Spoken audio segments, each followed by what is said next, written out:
We begin with the sad news this morning that one of Australia's greatest cricketers, Dean Jones, has died suddenly at the age of just 59. He was in Mumbai commentating on the Indian Premier League when he had a sudden heart attack and couldn't be revived. The Victorian was known as an aggressive and talented batsman who could turn a match. He played 52 tests for Australia, 164 one-day internationals, and was inducted into the Australian Cricket Hall of Fame last year. Tributes have been pouring in from around the world. Let's bring in PK now. And PK, good morning to you. What happened? Good morning, Georgie and Lisa. Yes, shocking news that Dean Jones has died at the age of 59. He was working in his role as a commentator over in the IPL at the moment and was in a hotel when he had a heart attack. Reports this morning that Brett Lee, the former fast bowler from Australia, tried to perform CPR on Dean Jones. Later, Brett Lee performed his duties as a commentator as that competition continues on because he thought Dean Jones would have wanted him to do that. Yes, he leaves behind his wife Jane, their two daughters. He's been retired from playing cricket for quite a while now, but has had stints as a coach, a commentator. He is a true champion internationally of the game of cricket. And his loss is being felt this morning, PK. We have begun to see some of the tributes start flowing in for Dean Jones. Steve Smith, the former Australian cricket captain, awful news to hear the passing of Dean Jones, passing away in Mumbai. He was a wonderful player for Australia. He will be missed. My thoughts are with his family. RIP Dino. And VVS Laxman, terrible news of Dean Jones passing away. My heartfelt condolences to the family. PK, how do you think he'll be remembered? Dean Jones was the guy that changed one-day international cricket in a big way through the 1980s. He was a Melbourne boy, much loved by the Victorian crowds, a record-breaking batsman for Victoria, and really he was, for cricket lovers in Victoria, he was the guy that played for Australia. He was all our favourite. I'm a Melbourne boy. I grew up loving and wanting to be like Dean Jones. He played one-day internationals in the 1980s. Could be, slow affairs, even though it was shorter than Test cricket. But Jones always batted like he was in a hurry.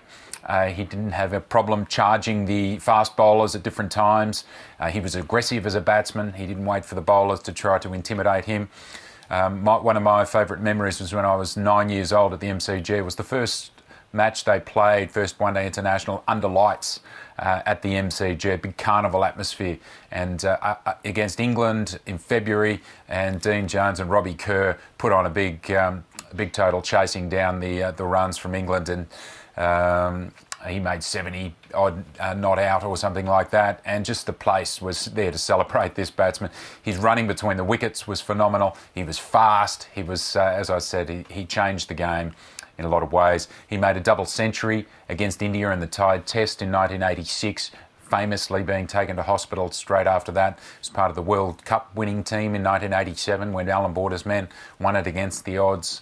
And yes, he was a main. So there's always also much argued about Dean Jones why he didn't play more Test cricket and whether or not it was because of his outspoken ways, and that he was a fiercely independent individual within a game where there weren't too many of those. So yes, he left his mark on the game, that's for sure. And I'm still in shock this morning hearing the news that Dean Jones, one of my boyhood idols, is dead. So many people, PK, already pouring in with their memories and their thoughts about Dean Jones. We can bring in now Gideon Haigh, Australia's leading cricket writer, to give us his reaction to what's happened in India. Gideon, thanks for joining the program. He was commentating for Star India and seems to have had a very sudden heart attack. Yeah, having gone for a jog in the morning, and but in the company of his fellow cricketers and his Indian populace, because he was hugely popular in India. He was a kind of a personification of Australian cricket for a huge audience overseas, and a man who never stopped loving the game. Always intoxicating to have a conversation with Dean about his current views or his or a story that he might have told 1,000 times before. he was a wonderfully vital and exuberant presence around the press box, and yes, he will be deeply missed. Well, Star India put out a statement too, reflecting what you've said there, Gideon, saying that he was passionate about, and we'll talk about his career in a moment at the as a batsman, but they said that he had a great passion for cricket development across South Asia. He took on some coaching roles as well, and was always going back to commentate overseas. Yeah, he was, and of course he was one of the Australians who made a point of travelling to Pakistan during its period in Purdah and coaching in the Pakistan Super League. He was probably a little bit disappointed that he didn't get a better coaching run in Australia. For a man who knew so much about the game and was so passionate about Australian cricket, he perhaps missed out on those roles that he thought were his due. Back in 2011, when Cricket Australia interviewed for the job of head of high performance here, he didn't even get an interview. And the job went to Pat Howard instead. And there was always a sense that he was a bit of an untapped resource, but he never. He continued being a great contributor. He wrote extremely well about the game, and he was an excellent commentator when he had the opportunity. What do you remember about him changing one-day international cricket in the 1980s? Well, it's interesting that Fox Cricket's recently been showing some ODIs from the 1980s and 90s. And you often look at those games and you think that it's a kind of a format struggling to get out from under the shadow of Test cricket. It looks like a slightly accelerated and truncated version of Test match cricket.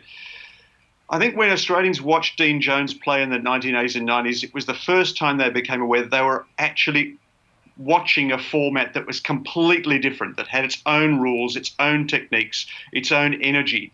You can hear it in the commentators' voices when he comes into bat. There was just an air of excitement. He had a tremendous presence, tremendous vitality, and he introduced aspects of one-day cricket that we now regard as kind of second nature. The kind of the tumble turn into taking the second run, the sliding save, the exploitation of gaps in the field. He wore a cap. We're just watching him bat in a cap. That was something distinctive about him. He had a tremendous on-field presence, and perhaps in a way we began to distinguish the shorter forms of the game from Test cricket and began to see them as games in their own right.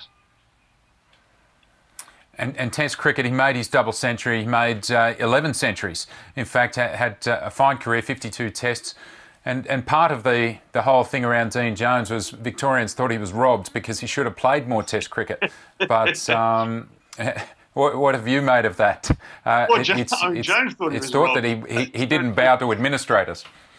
Yeah, I think one thing about Jones that appeals to all cricketers and to all cricket fans is his absolute rock-solid confidence in his own abilities.